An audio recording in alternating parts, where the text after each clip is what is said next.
Welcome to Type C Tech Reviews. Today we're going to be doing a review of the Gigabyte G27F2. If at any point during the video you want to check out this exact same monitor, there's Amazon links below for the US, UK, Canada, and international links, but let's jump into the video. Alright, first of all, this is a 27-inch monitor with a resolution of 1920 by 1080p. Now, 1920 at a 27-inch screen size brings the PPI, or pixels per inch, essentially how crisp and clear the image is actually going to be to your eye, brings that PPI to about 81 pixels per inch. Now this PPI is pretty low. I've definitely reviewed monitors with lower PPI, but overall this is a fairly low PPI. Now if you have a less powerful rig, or you prioritize higher frames rather than more resolution, this could be a very good idea. However, most text will be visibly pixelated. The desktop icons will be visibly pixelated.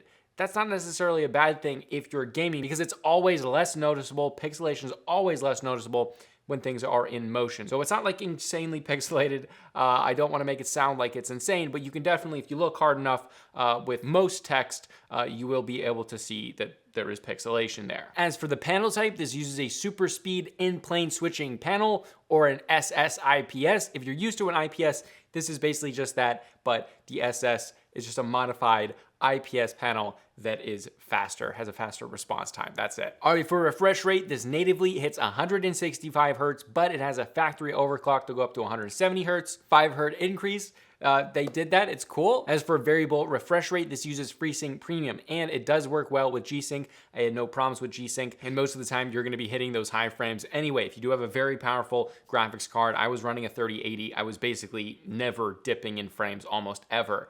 But it does work very well with G-Sync. There was no screen tearing at all during testing. Okay, now for brightness. This is a big section for me. I love this section. All right, now this is rated for 400 nits of brightness, which is a very good brightness, an incredibly competitive brightness at this price point. However, after testing, didn't quite hit that. This was hitting about 340 nits, which is still a very good brightness. I do want to say that that's a very good brightness, especially this price point. However, I was just disappointed because I saw that 400 nit rating before it came in, and that just it made me excited because that would have really set it apart. However, it's missing that 60 nit difference right there, which is definitely a substantial difference. However, 340 nits is still very good and above the average, which is about 300 nits. All right, now let's talk HDR. Now for the brightness, as far as a room, this is just slightly above average. It's nice and bright in a dimly lit room.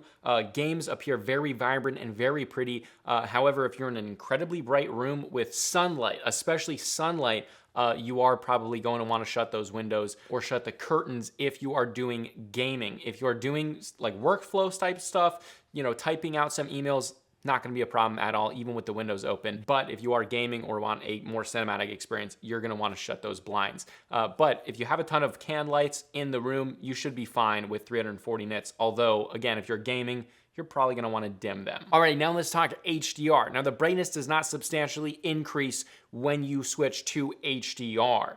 Now, the highlights don't get insanely bright. This just doesn't have the backlight for that. However, this does have a substantially wider color gamut than, well, most things in this price range, most monitors in this price range. And so due to that, the HDR experience is actually quite good. Now, it's not gonna blow your socks off, but again, remember the price. Having HDR at all at this price point is great, and the HDR performance is good. Battlefield looks great, although there definitely are some blown out sections in games that don't quite keep all of that detail that you would love on very high-end HDR experiences. However, overall, for the price, I think it's quite good, and gaming in HDR is very enjoyable. So for this price, that's really what we want to see. We just don't want to see a game-breaking HDR experience, which we have seen before. So overall, I would say this is great. And that moves us right into the colors, which is actually one of the main attractions, because this covers 95% of the DCI-P3 color gamut, which is incredibly impressive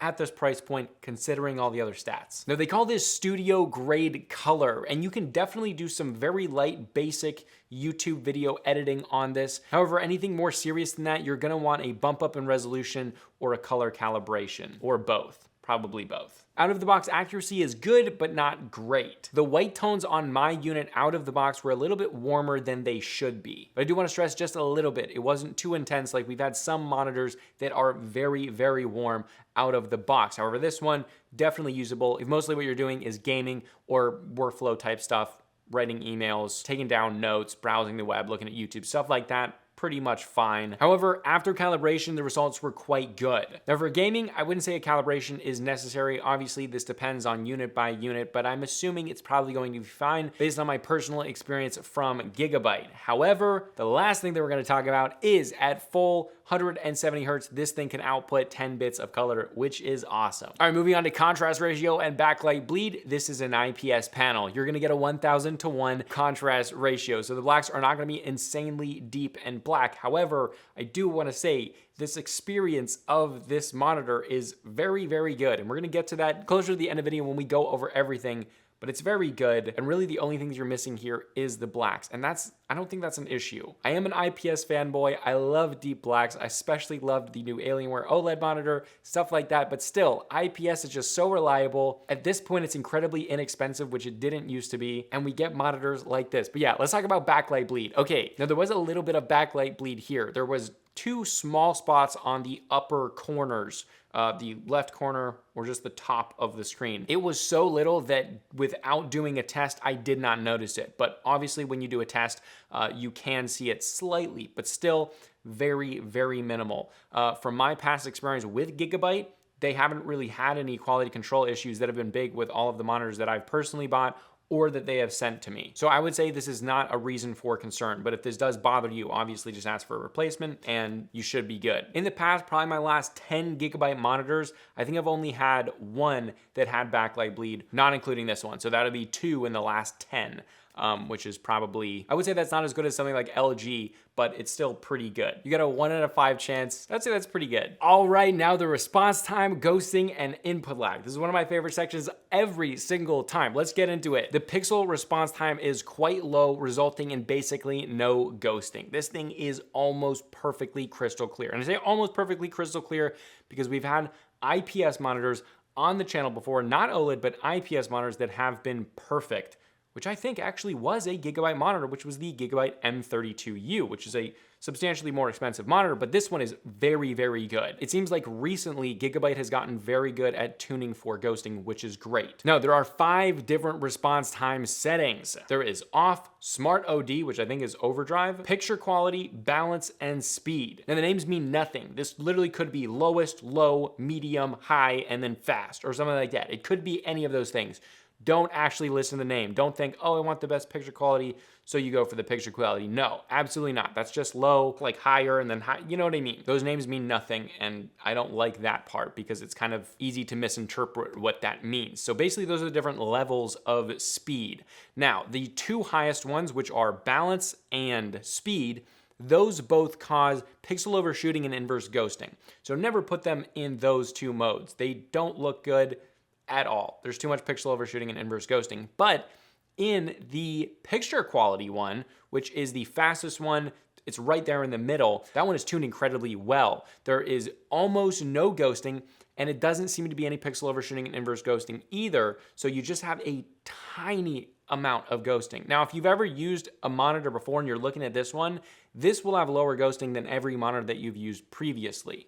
If you are looking at this one, absolutely. This has some of the lowest ghosting that you can really get on an IPS. And all the other monitors that I've said, this kind of same thing, it's like almost perfect ghosting. They're all really at that same level. LG has done monitors at that same level, but I don't believe that they have a monitor that directly competes with this one that's like new and can legitimately compete with stats and specs and color gamut and everything. So this is very impressive. Now for the input lag, this follows the same trend. It is incredibly low. The in-game experience pairing the input lag, ghosting, and then the resolution and the ability to get those incredibly high frames all the time makes this an incredible gaming experience. And it really gives you a magnificent amount of confidence while gaming and just making it an incredibly fluid and enjoyable gaming experience. And I'm saying all this with a monitor that I wasn't really excited about. I had just come from very expensive high-end monitors, and then you go to a 1080p 27-inch monitors, which I typically do not like, but this was still an incredibly enjoyable gaming experience, and that says something. Now for the menu system and controls, this is pretty typical Gigabyte. If you used a Gigabyte monitor before that's in the modern, last 3 years, this is gonna be the same here. They have a joystick, which works very well, but it is positioned over on that left side, and it's too high where you can't go under the monitor. Now the joystick itself works very well. It's incredibly intuitive. It's very easy to use.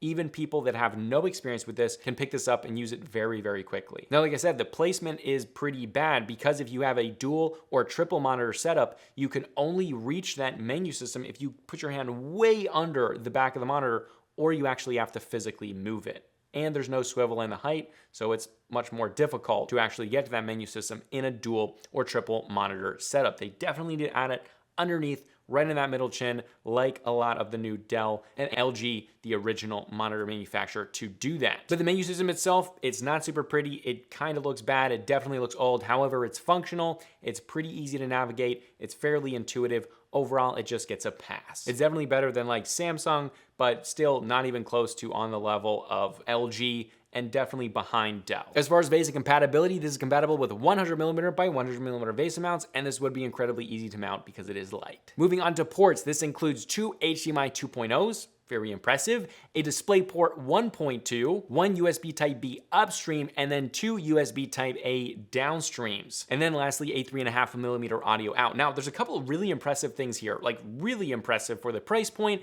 The first thing is 2 HDMI 2.0s. Many companies with 1080p 27-inch monitors or 1080p 24-inch monitors will go for like 1 HDMI 2.0 and then 1 HDMI 1.4. That's impressive that they have 2 HDMI 2.0s in case you want to connect a console, maybe a MacBook or something like that, whatever you want to connect. You can do that. Then they give you 2 USB Type-A's. That is so cool. And honestly, surprising because they packed a whole lot into the monitor and they didn't cheap out on the ports. That's very cool. All right, stand and build quality. Overall, this is great. This kind of follows that same trend where they didn't really cheap out anywhere. They just kind of changed things. Like they didn't give you 4 USBs, but they still gave you 2 USBs, which is cool. Now the stand is the classic Gigabyte stand. However, the base of it is just miniature. I said in the unboxing, it's like one of those miniature glass Coke bottles. Now, the benefit to this is it's still more than stable enough, and this gives you a lot more desk space. Now, that Gigabyte stand is not a premium stand. It doesn't feel like it's like super premium. Like the material choices and stuff like that, it's just plastic and metal. But it is plastic and metal, it's incredibly strong, and it's incredibly well built. It doesn't creak or anything like that, so the fit and finish overall is quite good. It just doesn't feel or look incredibly impressive, but it's very substantial in its build quality, which is a good thing. For functionality, this only has height and tilt, but with the height getting very close to the desk, which I appreciate. Okay, but now probably the most important section, price and value. This monitor is priced at $209.99. That is a whole lot of monitor for a very small amount of money. Even though I'm not the biggest fan of 1080p 27-inch monitors, I can't deny this is one of the best options out there if you're on a budget. Except that resolution, everything on this was basically amazing. And honestly, the gaming experience was similar to a $500 to $700 monitor, except for that resolution. You're really getting the speed, you're getting great color gamut. The HDR performance is pretty good, and that's where you would see those $500 to $700 monitors definitely pick it up a bit. But we do see monitors in that price range have similar brightness, similar color gamut, overall similar build quality, and then having the very low input lag, ghosting, everything like that. It makes this a really, really enjoyable package for a incredibly small amount of money. So overall, do I recommend this monitor? Well, if you're looking for an absolutely fantastic 27-inch 1080p gaming monitor at an incredible price, this is my most recommended 27-inch 1080p gaming monitor. Again, if you want to check it out, there are Amazon links below for the US, UK, Canada, and international links. But if you do want an up in resolution, there's a video right here. That's another review on a monitor that I would probably recommend if you do want to bump up your resolution.